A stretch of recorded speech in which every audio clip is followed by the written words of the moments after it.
The chapter is democracy and diversity. इसमें हम लोग पढ़ेंगे कि एक कंट्री का जो अलग अलग डाइवर्स पीपल होते हैं वो लोग को उन लोगों को कैसे एडजस्ट किया जाता है। लोगों के बीच सोशल डिफरेंसेस होता है, पॉलिटिकल डिफरेंसेस होता है, उसका लाइफ पे और कंट्री पे क्या असर आता है। तो ये जो फोटो दिख रहा है ये ओलंपिक्स का लिया हुआ फोटो है। इस फोटो में क्या है, देखो यहाँ लिखा है these represent the medal ceremony of the 200 meters race in the 1968 Olympics held at Mexico City. Mexico में जो ओलंपिक हुआ था उसमें 200 मीटर रेस में जो 3 विनर्स थे उन लोगों को जब मेडल दिया गया था तो वो लोग इस तरह से पोज किए थे। इसमें से जो ये जिसको गोल्ड मेडल मिला और जिसको ब्रोंज मेडल मिला ये दोनों अफ्रीकन अमेरिकन्स थे। अफ्रीकन अमेरिकन्स मतलब वो अफ्रीकन जो अमेरिका जाकर सेटल हो गए थे, जिनके ग्रैंडफादर्स या फोर फादर्स प्लांटेशन वर्कर्स वगैरह थे। स्लेव्स के टाइम स्लेवरी सिस्टम जब था तब जाकर वो लोग अमेरिका गए थे और फिर वहीं रह गए।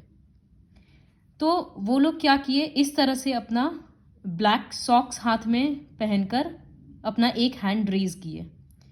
With this gesture they tried to draw international attention to racial discrimination in the United States. Black gloves से सॉरी उन लोगों को ये दिखाना था कि अमेरिका में किस तरह से अफ्रीकन्स के अगेंस्ट डिस्क्रिमिनेशन होता है। तो वो लोग हाथ में ग्लव्स पहनकर इस तरह से अपना बांध के मुट्ठी को मेडल रिसीव किए थे। जब नेशनल एंथम चल रहा था तब उनका ये पोज था। तो ब्लैक ग्लव्स क्यों पहने थे, क्योंकि वो ब्लैक पीपल को रिप्रेजेंट कर रहा था। और क्लेंच्ड फिस्ट ये दोनों ही था ब्लैक पावर का मतलब सिंबल था उसका। और ये जो सिल्वर मेडलिस्ट वाइट था ये ऑस्ट्रेलियन था जिसको सिल्वर मेडल मिला था। ये एक स्टिकर लगा रखा था अपने, ये एक बैच पहन रखा था अपने शर्ट पे ह्यूमन राइट्स का। तो वो ये दिखाना चाह रहा था कि हम इन दोनों को सपोर्ट करते हैं।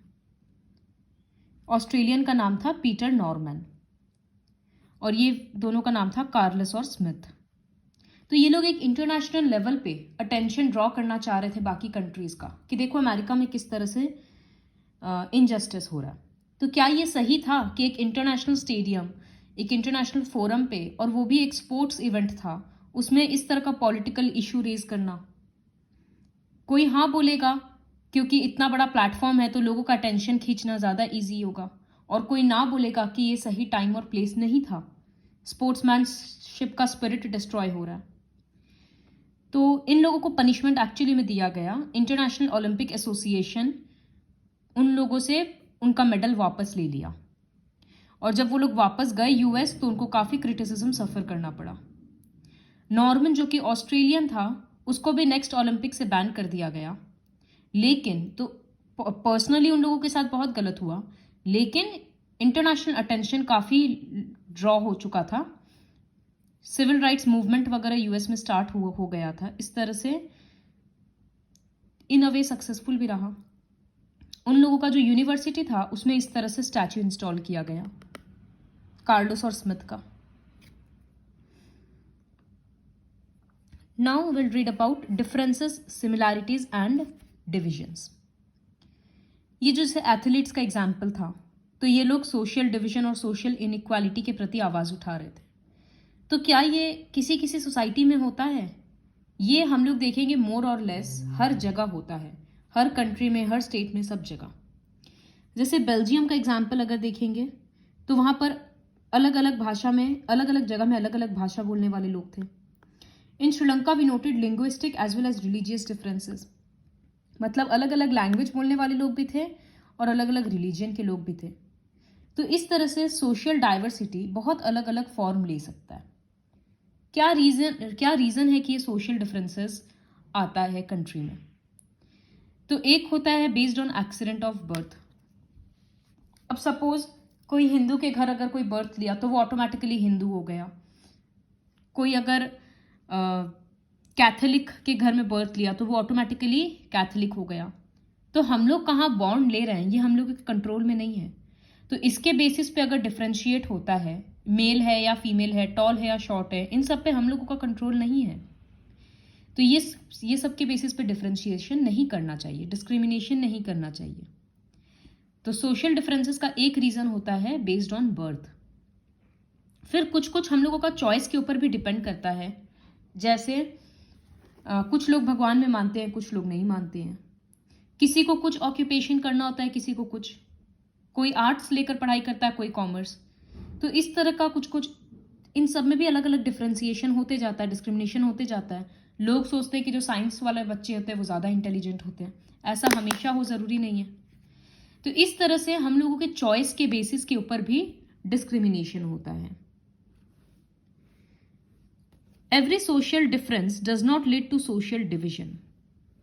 अगर कोई सोशल डिफरेंस है दो लोगों के बीच में या दो ग्रुप के बीच में, इसका मतलब ये ज़रूरी नहीं है कि उनके बीच में एक सोशल डिवीजन भी हो गया। जैसे अगर कोई सपोज एक पर्सन हिंदू है और एक पर्सन मुस्लिम है, लेकिन दोनों ही पुअर है, तो दोनों को है ना आपस में एक दूसरे के लिए सिंपैथी रहेगा, एक दूसरे का प्रॉब्लम में हेल्प करेगा, क्योंकि वो लोग, एक गरीब को क्या प्रॉब्लम होता है वो दोनों ही ये बात समझ रहा है। इसी तरह से अगर सोशल डिफरेंसेस हो तो ज़रूरी नहीं है कि सोशल डिवीजन होगा। जैसे और एक एग्जाम्पल है यहाँ पर कि कार्लस और स्मिथ तो एक था क्योंकि दोनों अफ्रीकन अमेरिकन था, तो वो लोग क्यों आवाज़ उठाया ये समझ में आता है। लेकिन जो नॉर्मन था वो तो ऑस्ट्रेलियन था, तो उसको कार्लस और स्मिथ का साथ देने का क्या ज़रूरत था, क्योंकि वो इंसानियत के तौर पे दिया, उसको पता था कि ये रेशियल डिस्क्रिमिनेशन गलत है। तो इन लोगों में सोशल डिफरेंसेस था, लेकिन उसके बावजूद ये लोग साथ में एक ही चीज़ के, एक ही कॉज के लिए फाइट किया। तो इससे समझ में आता है कि लोगों में यूनिटी होता है। It is fairly common for people belonging to the same religion to feel that they do not belong to the same community. कभी कभी क्या होता है, एक ही रिलीजन के लोग, लेकिन वो लोग को लगेगा कि हम लोग कितने दूर हैं। और इससे भी ज़्यादा कभी कभी क्या होता है कि सपोज हम लोगों का कोई रिलेटिव है जो बहुत ज़्यादा रिच है, तो उससे हो सकता है हम लोग कट ऑफ फील करें, क्योंकि उसका बहुत ज़्यादा हाई लिविंग स्टैंडर्ड है, हम लोग इन्फीरियर फील कर सकते हैं।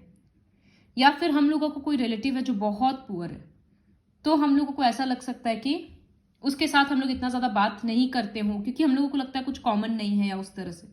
ऐसा हर बार ज़रूरी नहीं है, बट ऐसा हो सकता है।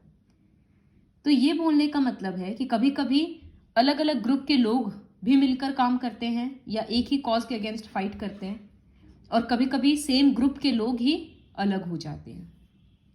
तो इसी वजह से सोशल डिफरेंसेस के बेसिस पे, ये जो हम लोगों में डिफरेंसेस होता है उसके बेसिस पे ग्रुप्स को डिवाइड कर देना ये सही नहीं है।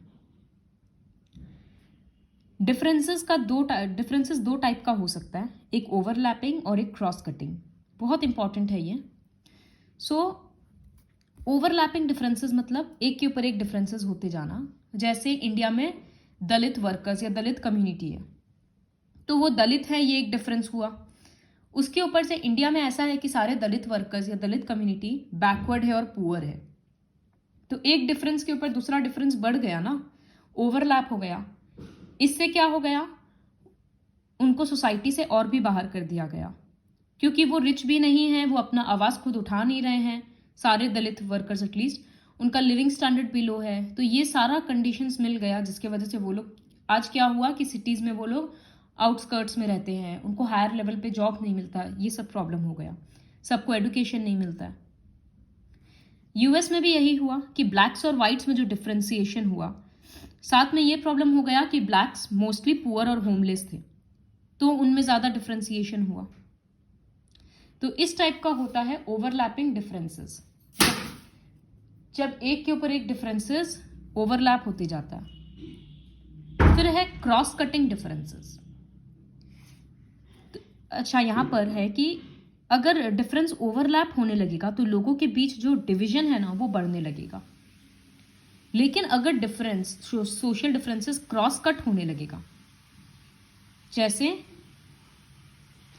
एक हिंदू है, मतलब एक हिंदू कम्युनिटी है और मुस्लिम कम्युनिटी है, लेकिन हिंदू में भी बहुत अमीर है, बहुत गरीब है, मुस्लिम में भी बहुत अमीर है, बहुत गरीब है। तो सिर्फ ऐसा बोलकर डिफ्रेंसिएशन नहीं हो सकता कि मुस्लिम है तो पुअर होगा, हिंदू है तो पुअर होगा। हिंदू में भी जो रिच हैं वो दूसरे लोगों के साथ मिलते जुलते हैं, सब कुछ काम करते हैं अपना बिजनेस पर्पस से, सोशल सर्कल होता है इस तरह से। पुअर है वो एक दूसरे का प्रॉब्लम समझते हैं, तो हिंदू हो या मुस्लिम वो लोग सब कुछ भूल के एक दूसरे का साथ निभाते हैं। तो इस तरह से अगर डिफरेंसेस क्रॉस कट करेगा, अगर कोई रिच हिंदू है तो वो दूसरे लोगों का हेल्प करेगा, ये नहीं सोचेगा कि हम रिच हैं और हिंदू है तो हम दूसरे लोगों का हेल्प ना करें। तो अगर डिफरेंसेस ओवरलैप नहीं होगा, क्रॉस कट होगा, तो इससे डिवीजन नहीं बनेगा। जैसे नॉर्दर्न आयरलैंड और नीदरलैंड का ये दो कंट्रास्टिंग एग्जाम्पल है। दोनों ही कंट्री क्रिश्चियनिटी, मतलब क्रिश्चियन रिलीजन वहां पर मेन है क्रिश्चियनिटी, लेकिन कैथोलिक्स और प्रोटेस्टेंट्स में डिवाइडेड है। In northern Ireland class and religion overlap with each other. मतलब क्या प्रॉब्लम होता है नॉर्दर्न आयरलैंड में, अगर तुम कैथोलिक हो तो चांसेस ज़्यादा से ज़्यादा यही है कि यू विल बी पुअर और डिस्क्रिमिनेशन होगा तुम्हारे साथ। नीदरलैंड में क्लास और रिलीजियन क्रॉस कट करता है एक दूसरे को। मतलब जो कैथोलिक्स है और जो प्रोटेस्टेंट्स है, कैथोलिक्स में भी बहुत अमीर गरीब है, प्रोटेस्टेंट्स में भी बहुत अमीर गरीब है। तो प्रोटेस्टेंट्स या कैथोलिक कोई भी ग्रुप ऐसा नहीं सोचता है कि मेरा पूरा का पूरा रिलीजियन ही पुअर है या मेरे रिलीजियस कम्युनिटी के सारे लोग पुअर है तो हम लोगों के साथ बुरा व्यवहार हो रहा है। तो हम लोग देख रहे हैं कि नीदरलैंड में क्रॉस कटिंग डिफरेंसेस हुआ जिसकी वजह से सोशल डिवीजन नहीं हुआ, लेकिन आयरलैंड में सोशल डिवीजन हो गया। तो overlapping social differences create possibilities of deep social division and tensions, और जब क्रॉस कट होता है तो एकोमोडेट करना ईजी होता है। Social divisions of one kind और other exist in most countries. हर कंट्री में ये प्रॉब्लम है। अब इंडिया तो बहुत डाइवर्स कंट्री है, बहुत बड़ा पॉपुलेशन है, तो इसी वजह से डिवीजन है या डिफरेंसेस है ऐसा बोलना सही नहीं होगा। बहुत सारा ऐसा कंट्री जैसे जर्मनी, स्वीडन, ये सब एक टाइम पे बहुत होमोजीनियस था, मतलब सिर्फ एक ही टाइप के लोग रहते थे। लेकिन अब बाहर बाहर से इतने लोग जाकर वहाँ पर सेटल हो रहे हैं, इमिग्रेंट्स, कि कंट्री का डाइवर्सिटी चेंज होते जा रहा है। और ये हर जगह पे होगा ही। इकोनॉमिक और सोशियो कल्चरल डाइवर्सिटी हर जगह पे चेंज होगा, क्योंकि पॉपुलेशन फिक्स्ड नहीं होता। कुछ लोग कंट्री छोड़कर जाते हैं, कुछ लोग वहाँ सेटल हो जाते हैं। तो ये था सोशल डिफरेंसेस और सोशल डिविजन्स के बारे में। अब होगा politics of social division. At first sight, it would appear that the combination of politics and social divisions is very dangerous and explosive. मतलब ये डिस्क्रिमिनेशन जो होता है इसके नाम पे पॉलिटिक्स करना, ये लगेगा कि बहुत गलत बात है, क्योंकि लोग ऑलरेडी इतने सेंसिटिव होते हैं इन सब टॉपिक पे, फिर पॉलिटिक्स में आएंगे तो बहुत वायलेंस होगा। ये कुछ हद तक सही भी है और कुछ हद तक गलत भी है। जैसे यहाँ पर बोला गया है कि take the case of Northern Ireland, जो पहले का एग्जाम्पल में आया। This region of United Kingdom has been for years the site of a violent and bitter ethno political conflict. जैसा कि बोले कि वहाँ का पॉपुलेशन दो पार्ट में डिवाइडेड है, प्रोटेस्टेंट्स और Catholics. Catholics were represented by nationalist parties who demanded that Northern Ireland be unified with the Republic of Ireland. Catholics चाहते थे कि हम लोगों को रिपब्लिक ऑफ आयरलैंड में मिला दिया जाए, क्योंकि वो एक पहले से कैथोलिक कंट्री है। प्रोटेस्टेंट्स को रिप्रेजेंट करने वाला था यूनियनिस्ट्स। वो लोग यूके का ही हिस्सा रहना चाहते थे, क्योंकि यूके प्रीडोमिनेंटली प्रोटेस्टेंट है, वहां ज्यादा प्रोटेस्टेंट है। तो इस चक्कर में क्या हुआ, जब वॉर वगैरह होता था, आए दिन से कोल्ड वॉर वगैरह चलते रहता था, तो बहुत लोग मारे जाते थे, क्योंकि यूनियनिस्ट्स और नेशनलिस्ट्स के बीच में फाइट होता था और फिर यूके का सिक्योरिटी फोर्स भी फाइट करता था। It was only in 1998 that the UK government and the nationalists reached a peace treaty after which they later suspended their armed struggle. तो जब एक पीस ट्रीटी साइन हुआ तब नेशनलिस्ट जो पार्टी था वो ये आर्म्ड स्ट्रगल को रोक दिया। तो इससे हुआ कि जब गवर्नमेंट इंटरफेयर किया तभी जाकर ये रिलीजियस वॉर, ये जो सोशल डिवीजन हो चुका था, ये कम हुआ। तो यहाँ पर तो पॉलिटिकल इंटरफेरेंस बेटर साबित हुआ। In Yugoslavia the story did not have a happy ending. Political competition among religious ending ethnic lines led to the disintegration of Yugoslavia into 6 independent countries. यूगोस्लोविया में क्या हुआ, 6 इंडिपेंडेंट कंट्री में वो but गया, क्योंकि वहां पर पॉलिटिकल कंपटीशन की वजह से कोई बेनिफिट नहीं हुआ, नुकसान हो गया कंट्री का। तो इस एग्जाम्पल से समझ में आता है कि पॉलिटिक्स और सोशल डिवीजन को हमेशा मिलाना सही नहीं है, लेकिन सोशल डिवीजन हमेशा होता ही है कंट्री में, तो कभी कभी पॉलिटिक्स में इन्वॉल्व होना वो अच्छा साबित होता है। डेमोक्रेसी में ऑब्वियस सा बात है कि पॉलिटिकल पार्टीज ये सब डिविजन्स के बारे में बात करेगा ही अपने इलेक्शन रैली में, कैंपेनिंग में। वो एक बैकवर्ड क्लास को या जो कम्युनिटी सफर कर रहा है, जिसके अगेंस्ट डिस्क्रिमिनेशन हो रहा है, वो उसको प्रोमिसेस दिलाएगा कि हमको जिताओ, हम तुम्हारे लिए ये करेंगे वो करेंगे। तो they make different promises to different communities, look after due representation of various communities and make policies. और जब अगर वो लोग वाकई में जीत जाता है तो बहुत बार वो लोग वो पॉलिसीज वगैरह को फॉलो भी करता है, इम्प्लीमेंट भी करता है। तो इससे डिसएडवांटेज कम्युनिटी को फायदा भी होता है। तो हर बार ये बोलना कि पॉलिटिक्स इन्वॉल्व नहीं करेंगे सोशल डिफरेंसेस में, तो ये गलत भी होगा।